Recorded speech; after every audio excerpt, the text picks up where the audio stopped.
उज्यालो radio नेटवर्कसँगै उज्यालो online र mobile एप्लिकेशनबाट एकसाथ प्रसारण भइरहेको नेपाल दर्पणमा साथी मल्लिका थापासँगै भोजेन्द्र बस्नेतको नमस्कार।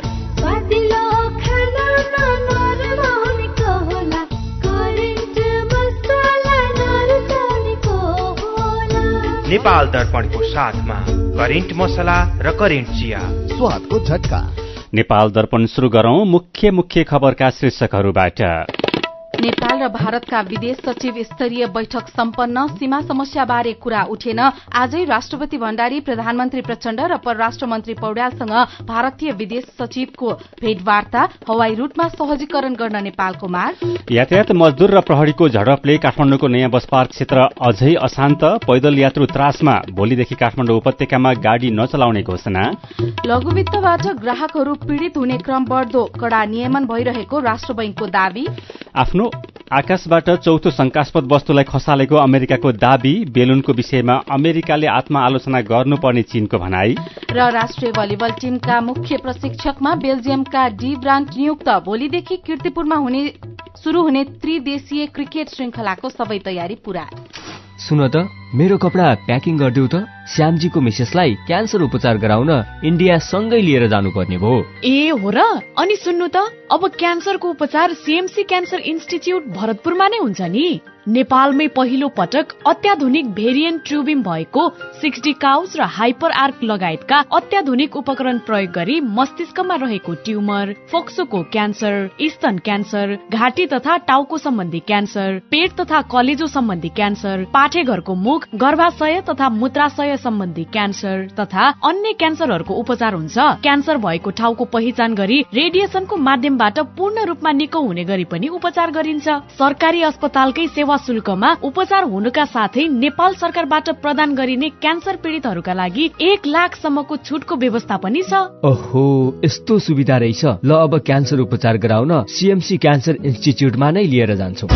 क्यान्सर विरुद्ध आशाको किरण, सीएमसी क्यान्सर इन्स्टिच्युट। फोन 056 594 333 594 333। तिमीले पनि पाउने, मलाई पनि आउने कुरो आएपछि मन भयो रमाउने। आइएमई पे रिफर गरिदे, मलाई पनि फाइदा अनि तिमीलाई पनि छ। आइएमई पे रिफर गरिदे, मलाई पनि फाइदा अनि तिमीलाई पनि छ। IME pay refer and earn offer. IME pay mobile एपलाई आफ्नो साथी सर्कलमा रिफर गर्ने र सो रिफर एक्सेप्ट गर्ने दुवैले पाउनुहोस् 25-25 रुपैयाँ। नेपाल दर्पणमा अब खबरको सिलसिला। नेपालले भूकम्प प्रभावित टर्कीमा राहत सामग्री पठाएको छ। औषधि, मेडिकल उपकरण, न्यानो कपडा लगायत अन्य अत्यावश्यक सामग्रीहरू गरी 22 टन भन्दा धेरै सामग्रीहरू पठाएको परराष्ट्र मन्त्रालयले जनाएको छ। यसअघि माघ 25 गते प्रधानमन्त्री तथा मन्त्री परिषद कार्यालयमा बसेको राष्ट्रिय विपद जोखिम न्यूनीकरण तथा व्यवस्थापन राष्ट्रिय परिषदको बैठकले टर्कीमा अत्यावश्यक सामग्री र स्वास्थ्य कर्मी पठाउने निर्णय गरेको थियो। नेपालमा 2072 सालमा भूकम्प गएको बेला टर्कीले विशेषज्ञ सहित उद्धार टोली र राहत सामग्री पठाएको थियो। राष्ट्रपति विद्यादेवी भण्डारीसँग भारतका विदेश सचिव विनय मोहन क्वात्राले शिष्टाचार भेट गर्नुभएको छ। राष्ट्रपतिको कार्यालयमा भएको भेटमा द्विपक्षीय सहयोगका विषयमा छलफल भएको छ।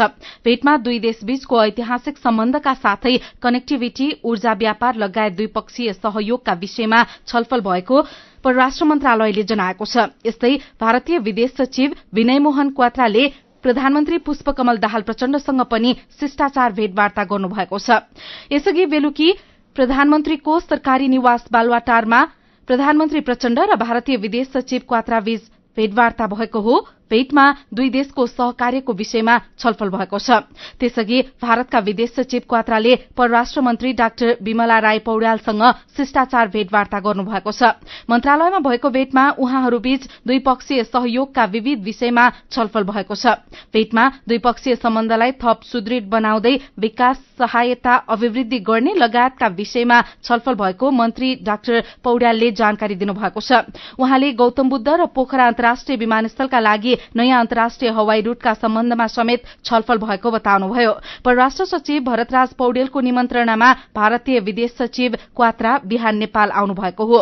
भोलिसम्म नेपालमा रहँदा उहाँले विभिन्न दलका शीर्ष नेता लगायतसँग उच्चस्तरीय भेटवार्ता गर्नुहुनेछ। यसैबीच नेपाल र भारतका विदेश सचिव स्तरीय बैठक सम्पन्न भएको छ। परराष्ट्र सचिव भरतराज पौडेल र भारतीय विदेश सचिव विनय मोहन क्वात्रा सहित दुवै देशका 7-7 जना प्रतिनिधि बीच काठमाडौँको एक होटलमा सचिव स्तरीय बैठक सम्पन्न भएको हो।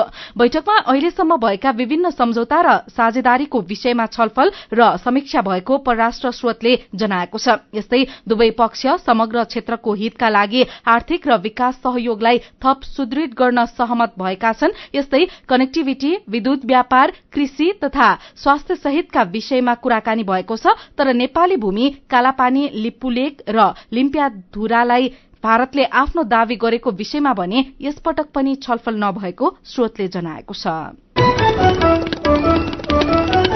प्रधानमन्त्री पुष्पकमल दाहाल प्रचण्डले जनयुद्ध दिवस अब नेपाल देशकै सम्पत्ति भएको बताउनु भएको छ। जनयुद्ध दिवसको अवसरमा पार्टी कार्यालयमा बिहान भएको कार्यक्रममा उहाँले परिवर्तन ल्याउने प्रमुख आन्दोलन र त्यसको नेतृत्वले जनयुद्ध दिवसको औचित्य सिद्ध गर्दै ऐतिहासिक आवश्यकतालाई मनन गरेर नै जनयुद्ध दिवसको अवसरमा देशभर सार्वजनिक विदा दिएको बताउनुभयो। यसैबीच सरकारले फागुन 1 गते अर्थात आज जनयुद्ध दिवसको नाममा सार्वजनिक विदा दिएको प्रति विरोध प्रदर्शन भएको छ। सरकारले जनयुद्ध दिवस भन्दै आज सार्वजनिक विदा दिएकोमा द्वन्द्व पीड़ित समुदाय र नागरिक समाजले विरोध प्रदर्शन गरेका हुन्। काठमाडौँ जिल्ला अदालत अगाडि भेला भएका नागरिक समाज, मानवाधिकारवादी संघ संस्थासँग आबद्ध व्यक्तिहरू र द्वन्द्व पीड़ितले जनयुद्ध दिवसको नाममा दिएको सार्वजनिक विदा खारेज गर्नुपर्ने र द्वन्द्व पीड़ितहरूलाई न्याय दिनुपर्ने माग राखेका छन्। राष्ट्रिय स्वतन्त्र पार्टीले तत्काल सरकारमा नजाने निर्णय गरेको छ। पार्टी केन्द्रीय कार्यालय वसुन्धरामा बसेको केन्द्रीय समिति र संसदीय दलको बैठकले तत्काल सरकारमा नजाने निर्णय गरेको बैठकपछि पार्टीका सहमहामन्त्री कविन्द्र बुढाकोटीले जानकारी दिनुभयो। उहाँले सत्तारूढ़ दलहरूले आफ्नो पार्टीसँग भएको सहमति तोडिसकेपछि आफू सरकारमा नबसेको स्पष्ट पार्नुभयो। उहाँले सत्तारूढ़ दलहरूले अझै सरकारमा आउन आग्रह गरे पनि पार्टीसँग भएको सहमति कार्यान्वयन नभई आफूहरू सरकारमा नजाने बताउनुभयो। त्यस्तै बैठकले राष्ट्रिय स्वतन्त्र पार्टीको केन्द्रीय समिति सदस्य 24 जनाबाट विस्तार गरेर 40 जना बनाएको छ। यसैबीच नेपाली कांग्रेसका महामन्त्री गगन कुमार थापाले यही फागुन 10 गते भित्र वर्तमान सत्ता गठबन्धन फेरबदल आउने बताउनु भएको छ। रूपन्देहीमा भएको कार्यक्रममा महामन्त्री थापाले पुसको 10 गते भित्र भएको एमाले सहितको सत्ता गठबन्धन फागुनको 10 गतेसम्ममा परिवर्तन गरेर छाड्ने बताउनु भएको हो। नेतृत्वले गरेको गल्तीका कारण चुनावी गठबन्धन भत्किएको भए पनि जनचाहना अनुसार कांग्रेस नेतृत्वको गठबन्धन बनाउने महामन्त्री थापाले दावी गर्नुभएको हो। फागुन 25 गते हुने राष्ट्रपतिको चुनावमा नेपाली कांग्रेसले उठाएको उम्मेद्वार निर्वाचित गराउने भन्दै महामन्त्री थापाले एमालेले प्रस्ताव गरेको व्यक्ति राष्ट्रपति निर्वाचित भएमा सिंहदरबार र शीतल निवासबाट समानान्तर सत्ता चल्ने जिकिर गर्नुभयो। पार्टीभित्र मतभेदहरू रहे पनि चुनावमा कांग्रेस नेतृत्वको गठबन्धनले नागरिकसँग गरेका वाचा र प्रतिबद्धताहरूलाई पूरा गर्ने दायित्वबाट पछि नहट्ने महामन्त्री थापाले बताउनुभयो। उपप्रधानमन्त्री तथा अर्थमन्त्री विष्णु पौडेलले रेडियोको आवश्यकता र उपयोगिता कहिल्यै नसकिने बताउनु भएको छ। 12औं विश्व रेडियो दिवसको अवसरमा काठमाडौँमा भएको कार्यक्रममा अर्थमन्त्री पौडेलले विश्वमा सूचना र संचारका नयाँ नयाँ साधनको विकास र विस्तार भए पनि रेडियोको उपयोगिता सधैं रहिरहने बताउनु भएको हो।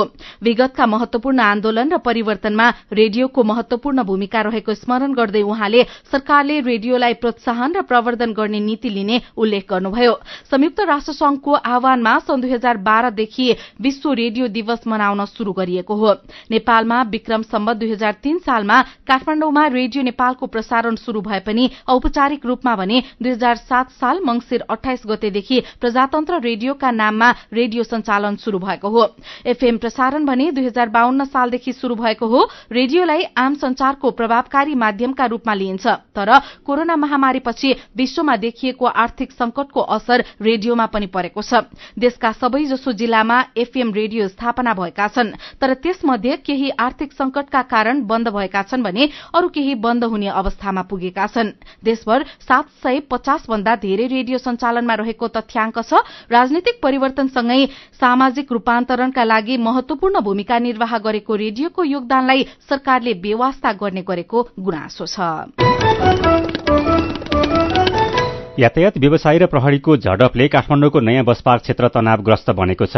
ट्राफिक नियम मिचे बापतको जरिवाना बढ़ाएको र 5 पटकसम्म गल्ती गर्दा लाइसेन्स नै खारेज हुने नयाँ नियमको विरोधमा यातायात मजदुरले आज नयाँ बस पार्क, बालाजु, गोङ्गबु, माछापोखरी लगायतका ठाउँमा सड़कमा गाड़ी तिर्स्याएर आन्दोलन गरेका थिए। आन्दोलनका कारण बिहानदेखि नै सड़कमा स्थानीय रूटका र काठमाडौँबाट छुट्ने लामो दूरीका गाड़ी पनि छुट्न पाएनन्। प्रहरीले बाटो खुलाउन बल प्रयोग गर्दा पटक पटक झडप भएको छ। झडपमा प्रहरीले अश्रु ग्यास र लाठीचार्ज गरेको छ भने प्रदर्शनकारीहरूले ढुङ्गा हानेका छन्। आन्दोलनकारीहरूले प्रहरीको गाड़ी जलाउनुको साथै अस्थायी पोस्ट समेत भत्काएका छन्। रातिसम्म पनि नयाँ बस पार्क क्षेत्रको अवस्था सामान्य हुन सकेको छैन। आन्दोलनकारी र प्रहरीको कुटाई खाने डरले सर्वसाधारण हिँडडुल गर्न समेत डराइरहेका छन्।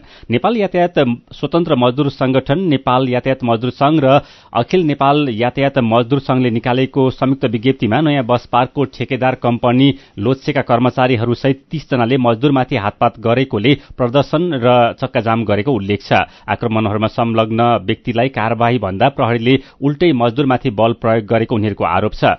सुरुमा ट्राफिक नियम मिच्दा हुने गरेको जरिवाना बढ़ी भएको भन्दै विरोध भएको र यातायात व्यवसायीसँग भएको वार्तापछि पनि मजदुरहरूले आन्दोलन गर्न थालेपछि स्थिति तनावग्रस्त बनेको काठमाडौँ प्रहरी परिसरका प्रवक्ता सीताराम रिजालले बताउनुभयो। उहाँका अनुसार मजदुरले माइक्रोलाई पनि बस पार्कभित्र लान पाउनुपर्ने शर्त माग राख्दै आएका छन्। यही विषयमा बस पार्कमा भएको विवादका कारण झडप भएको उहाँले बताउनुभयो। यसैबीच यातायात व्यवसायी तथा मजदुरहरूले भोलिदेखि काठमाडौँ उपत्यकामा सार्वजनिक गाड़ी बन्द गराउने घोषणा गरेका छन्। ट्राफिक प्रहरीले 5 पटकसम्म चिट काटेपछि 6 महिनासम्म गाड़ी चलाउन नपाउने नियम विरुद्ध आज सड़कमा प्रदर्शन गरेका उनीहरूले सरकारले विगतमा गरेका सहमतिहरू पालना नगरेको भन्दै गाड़ी नचलाउने घोषणा गरेका हुन्। सीधा कुरा प्रष्ट विचार, यो हो उज्यालो रेडियो नेटवर्क नेपाल दर्पणमा कुराकानीसँगै खबरको सिलसिला बाँकी नै छ, सुन्दै गर्नुहोला। खुशी कसरी खुशी हुन्छ जब बने छैन कोही, आफ्नो भन्दैमा आफ्नो हुन सम्पर्कमा बस्या खै। सम्पर्कका लागि बलियो आधार नेपाल टेलिकम हो राष्ट्रकै सञ्चार। सम्पर्कको आधार राष्ट्रको सञ्चार, नेपाल टेलिकम राष्ट्रको सञ्चार। नेपाल टेलिकम राष्ट्रको सञ्चार। एचआईभी का बारेमा खुलेर कुरा गरौं। एचआईभी खराब आचरणको नतिजा नभई असावधानीको परिणाम हो, तसर्थ यसबाट बच्न असुरक्षित यौन सम्पर्क नराखौं। अन्य व्यक्तिले प्रयोग गरेका धारिला औजार जस्तै छुरी, दारी काट्ने ब्लेड प्रयोग नगरौं र रगत चढाउनु पर्ने अवस्था भएमा परीक्षण गरेको रगत मात्र चढाउँ। संक्रमित भइसकेकालाई समयमै उपचारमा लगौं र अकालमै हुन सक्ने मृत्युबाट जोगाउँ। समयमै उपचार गर्नाले संक्रमित गर्भवती महिलाले पनि स्वस्थ बच्चा जन्माउन सक्छिन्। Nepal youth foundation, 12+ Lumbini plus र मकवानपुर महिला समूह। सुनिश्चित भविष्य मात्र होइन बचत, आर्थिक स्वतन्त्रता हो, आत्मविश्वास हो, आत्मा सम्मान हो, सम्पन्न जीवन हो। बचत बचत गरौँ, बचत गरौँ, बचत गरौँ, बचत गरौँ। धेरै छन् बचतका खुशीहरू, बचत गरौँ। ग्लोबल आईएमई बैंक, सबैका लागि बैंक।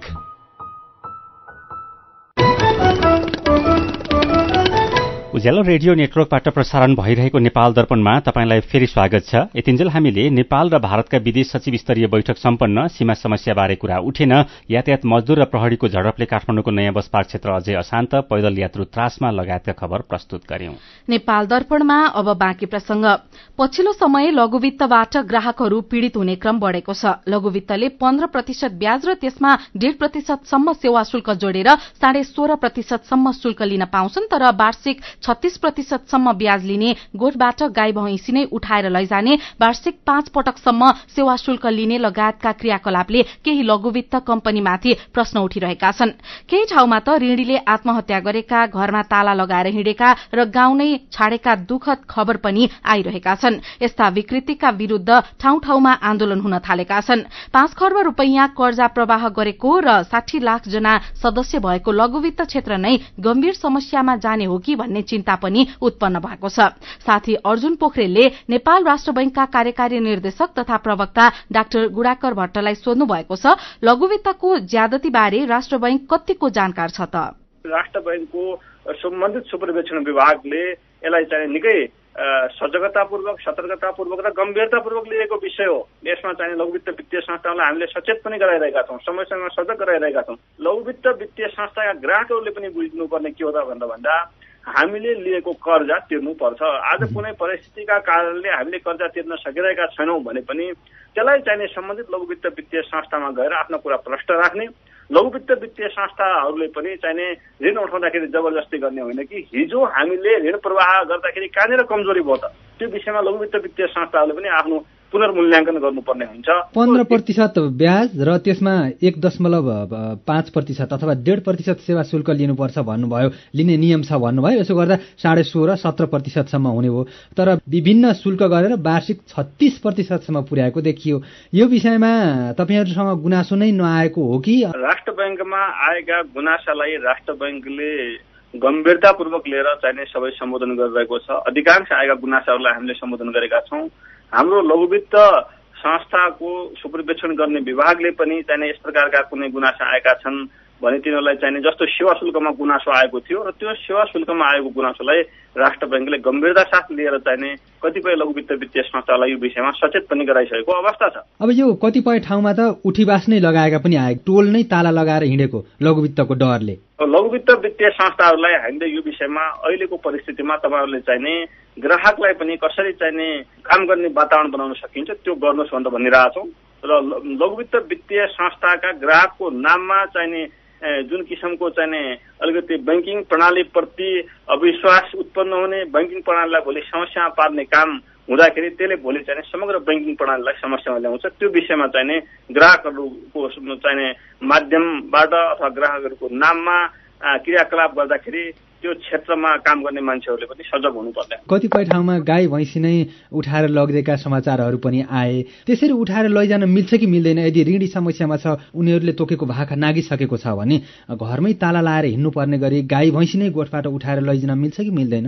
यसमा ग्राहकलाई यदि चाहिने जबरजस्ती अप्ठ्यारोमा पारेको छ भने उहाँहरूले पहिले त त्यो लघुवित्त वित्तीय संस्थाहरूको केन्द्रीय कार्यालयमै गुनासो कतिको गर्नुभएको छ, अथवा उहाँहरूले सक्नु भएन भने यहाँहरूले पनि त्यो कुरालाई चाहिने फलानु मान्छेलाई यहाँ समस्या पार्यो भनेर सञ्चार माध्यमले त्यो भूमिका पनि खेलिदिन सक्नुहुन्छ। लघुवित्तले लगेको ऋण त आखिर नागरिककै पैसा हो। नागरिकले वाणिज्य बैंक, विकास बैंक, वित्त कम्पनीमा गरेको लगानी लघुवित्तमा गएको छ, लघुवित्तबाट फेरि नागरिकमै गएको छ। यसले गर्दा यो वित्तीय क्षेत्रको चक्रीय प्रणाली बिग्रिनेतर्फ कतिको सचेत हुनुहुन्छ यहाँहरू? अत्यन्त गम्भीर भएका छौँ। राष्ट्र बैंकले यसलाई चाहिने सबै बैंक वित्तीय संस्थाहरूलाई, लघुवित्तलाई मात्रै नभएर अरू बैंक वित्तीय संस्थाहरूलाई पनि हामीले प्रभावकारी ढङ्गले सुपरभिजनको काम अगाडि बढाइरहेका छौँ र सम्बन्धित पदाधिकारीहरूलाई हामीले नियमित रूपमा चाहिने मोरल सुएसन गरिरहेका छौँ। कतिपय चाहिने सुपरभिजनको माध्यमबाट उहाँहरूलाई चाहिने सचेत गराउने कामहरू पनि भइरहेको छ।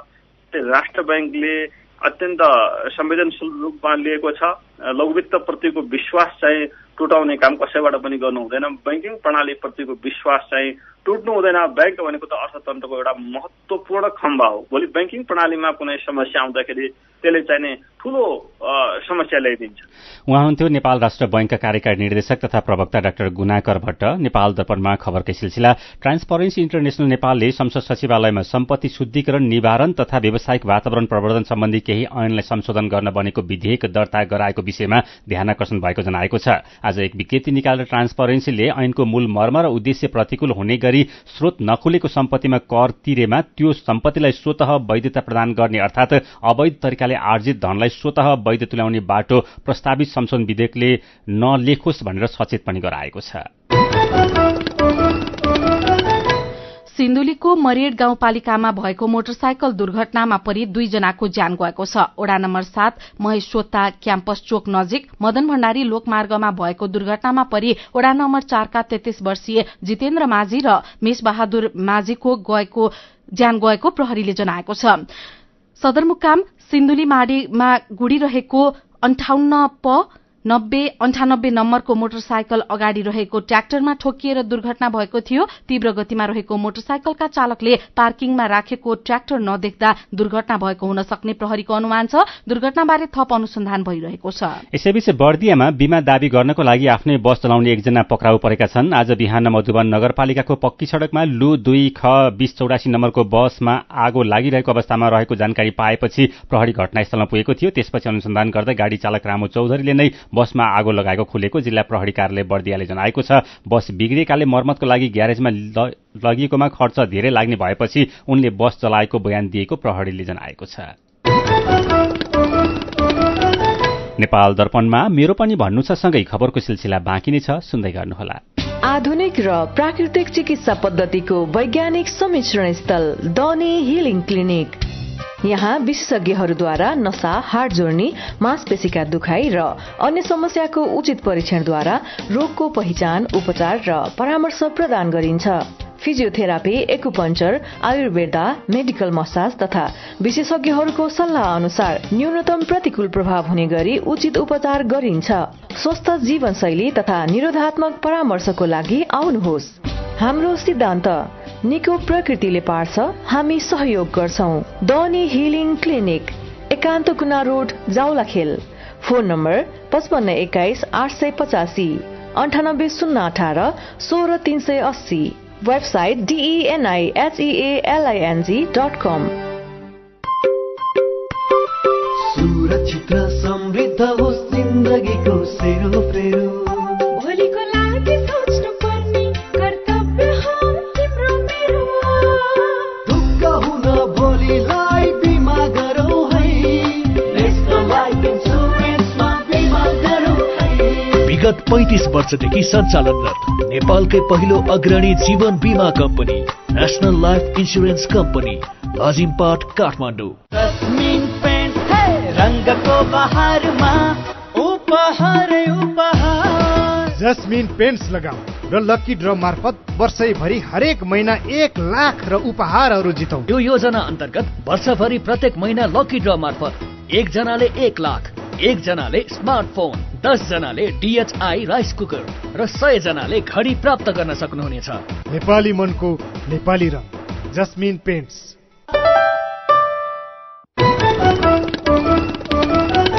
उज्यालो रेडियो नेटवर्क मार्फत देशभरिका विभिन्न FM स्टेशन तथा उज्यालो अनलाइन र मोबाइल एप्लिकेशनमा प्रसारण भइरहेको नेपाल दर्पणमा तपाईंलाई फेरि स्वागत छ। अब बाँकी खबर।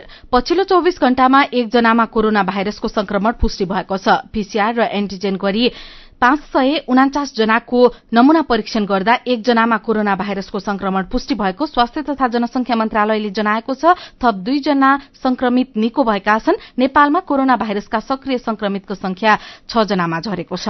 फाइजरको नयाँ खोप बाइभ्यालेन्ट 3,45,000 डोज खोप नेपाल भित्रिएको छ। स्वास्थ्य सेवा विभाग आपूर्ति व्यवस्थापन शाखा प्रमुख सुरेन्द्र चौरसियाले नेपालमा पहिलो पटक भित्रिएको यो खोप बुस्टर डोजका रूपमा प्रयोग गर्ने बताउनुभयो। सोलुखुम्बुको थुलुङ दुधकोशी गाउँपालिका 7 देउसामा आगलागी हुँदा 37 लाख रुपैयाँ भन्दा बढ़ीको क्षति भएको छ। बिहान निवर्तमान ओडाध्यक्ष रामसंघर्ष किरातीको घरमा आगलागी भएको जिल्ला प्रहरी कार्यालय सोलुखुम्बुले जनाएको छ। म्याग्दीका विभिन्न 25 वटा ठाउँमा डढेलो लागेको जिल्ला वन कार्यालयले जनाएको छ। अन्नपूर्ण गाउँपालिकाका 8 मध्ये 6 वटा ओडाका विभिन्न ठाउँमा अहिले डढेलो लागिरहेको जिल्ला वन अधिकृत चन्द्रमणि सापकोटाले बताउनुभयो। बागमती प्रदेश मुख्यमन्त्री कार्यालयले पर्सि 3 गतेदेखि चालक अनुमति पत्र लाइसेन्स प्राप्त गर्न लिने प्रयोगात्मक परीक्षा अर्थात ट्रायलमा 100 पूर्णाङ्कमा 70 अंक ल्याए उत्तीर्ण हुने प्रणाली लागू गर्ने भएको छ। मेरो पनि भन्नु छ। सार्वजनिक विदा धेरै भयो भन्दै शिवहरि बर्तौलाले लेख्नु भएको छ। विदाले अर्थतन्त्र सिद्ध्याउने भयो। ठूला ठालु जागिरे कर्मचारी नेतालाई त विदाले उत्सव देला, तर यी सबैलाई पालन पोषण गर्ने किसान मजदूरलाई यो विदाको के महत्व? खेतबारी खन्नु, मेलापात धान्नु परेकै छ। गाई भैंसी भेडा बाख्रालाई घाँस पानी र भकारो सोर्नै परेको छ। फरक यति हो, कर्मचारी र सत्तावालालाई विदामा पनि तलब र भत्ता छ। किसान मजदूरले विश्राम लिए लालाबाला भोकै रहनेछन्। त्यसैले विदाको विकल्प खोजौं। रामराजको टिप्पणी छ। हाम्रा देशका प्रधानमन्त्री पुष्पकमल दाहाल प्रचण्डले देशमा विदा बढ़ी भयो भन्नुभएको थियो, तर माओवादी अध्यक्ष प्रचण्डले नमानेर झन विदा थपिदिनुभयो। साइलेन्स मुन पनि टिप्पणी गर्दै लेख्नुहुन्छ, 1 वर्षमा 6 महिना त विदा नै हुने भयो हाम्रो देशमा। विदाको देशमा विकास गर्ने फुर्सद कहाँबाट मिल्छ र? सुशी वास्तुलाको व्यङ्ग्य छ। 10 वर्ष सशस्त्र द्वन्द लडेर खाली नेताहरूले मात्र खाए, नागरिकले के पाए भन्थे? पाए त नागरिकले जनयुद्ध दिवस भनेर 1 दिन विदा। श्याम रेग्मीको प्रतिक्रिया छ, यसरी अनेक शीर्षकमा विदा थपिँदै जाँदा आम नागरिकलाई शास्ति भएको छ। यस्ता विदाले व्यथिति निम्तन सक्छ। अनि रेडियो दिवसको शुभकामना दिँदै राजेन्द्र राणा भाटले लेख्नु भएको छ, रेडियो ज्ञान, ध्यान, सुशासन, सुसमाचार, हौसला, प्रेरणा र विवेक र नैतिकता, इतिहासदेखि वर्तमान हुँदै भविष्यसम्मको सारथी, कला, धर्म, साहित्य अनि संगीतको भरपर्दो साथी। प्रविधि र समृद्धिले संसार जहाँ पुगे पनि रेडियोको धर्म ती सबैभन्दा माथि थियो र रहिरहनेछ। रेडियोले पनि आफ्नो धर्म नछोडोस्, इमान नतोडोस्, विवेक र लक्ष्यमा विचलित नहोस्। रेडियो प्रेमी सबैमा शुभकामना। विचारका लागि तपाईलाई धन्यवाद। मेरो पनि भन्नु छ। मेरो पनि भन्नु छ प्रस्तुत गर्दै हुनुहुन्थ्यो साथी दिपा तिमल सिन्हा। नेपाल दर्पणमा अब विदेशका खबर। अमेरिकाले आफ्नो आकाशमा उडिरहेको एउटा शंकास्पद मानवरहित वस्तुलाई खसालेको बताएको छ। अमेरिकाले बितेको 9 दिनमा चौथो शंकास्पद वस्तु खसालेको बीबीसीले जनाएको छ। राष्ट्रपति जो बाइडेनले हिजो क्यानाडाको सिमाना नजिक पर्ने ह्युरन तालमाथि उडिरहेको उक्त वस्तु खसाल्न आदेश दिनुभएको थियो। अमेरिकी अधिकारीहरूले त्यसलाई मानवरहित र सैनिक खतरा नभएको वस्तु भनेका छन्। अधिकारीहरूले यी वस्तुहरू कहाँबाट आएका थिए वा ती वस्तुको उद्देश्य के थियो भन्ने कुरा पहिचान भइ नसकेको बताएका छन्। 4 मध्ये सुरुमा खसालेको बेलुन भने चिनिया जासुस बेलुन रहेको अमेरिकाले दावी गरेको छ। उक्त बेलुनलाई लिएर अमेरिकाले चीनको आलोचना गर्दै आएको छ। यसैबीच चीनले बेलुनको विषयलाई लिएर अमेरिकाले अरूको आलोचना गर्नुभन्दा आत्मा आलोचना गर्नुपर्ने बताएको छ। आफ्नो मौसमी बेलुन बाटो बिराएर अमेरिकी आकाशमा पुगेको दावी गर्दै चीनले यस विषयमा अमेरिकाले आत्मा आलोचना गर्नुपर्ने बताएको हो। नियमित पत्रकार सम्मेलनमा चिनिया विदेश मन्त्रालयका प्रवक्ता वाङ वेनबिनले अमेरिकाले बेलुन खसालेर गल्ती गरेको बताउनुभयो। उहाँले गएको वर्ष अमेरिकाले आफ्नो आकाशमा 10 वटा भन्दा धेरै बेलुन उडाएको दावी पनि गर्नुभयो। अमेरिकाले आफ्नो आकाशमा आइपुगेका चिनिया बेलुन खसालेपछि दुई देशबीचको सम्बन्ध झनै तनावग्रस्त बनेको छ। ताइवानको विषयलाई लिएर चिसिँदै गएको सम्बन्ध सुधार्ने प्रयास भइरहेका बेला बेलुन काण्डले समस्या झनै बढेको हो। टर्कीमा भूकम्प गएको 178 घण्टापछि 1 जना 70 वर्षकी महिला र 6 वर्षकी बालिकाको जीवितै उद्धार भएको छ। हाते प्रान्तमा भत्किएको एउटा 3 तले घरको भग्नावशेषबाट 70 वर्षकी महिला र अधियामानमा रहेको एक अपार्टमेन्टको भग्नावशेषबाट 6 वर्षकी बालिकाको जीवितै उद्धार भएको उद्धारकर्मीलाई उद्धृत गर्दै बीबीसीले जनाएको छ। यसअघि गान्जिएन्टेप प्रान्तमा पनि भूकम्प गएको 170 घण्टापछि 40 वर्षका पुरूषको जीवितै उद्धार भएको थियो। टर्कीमा गएको सोमबार बिहान र दिउँसो गएको भूकम्पका कारण ज्यान गुमाउनेको संख्या 36,000 नागेको छ।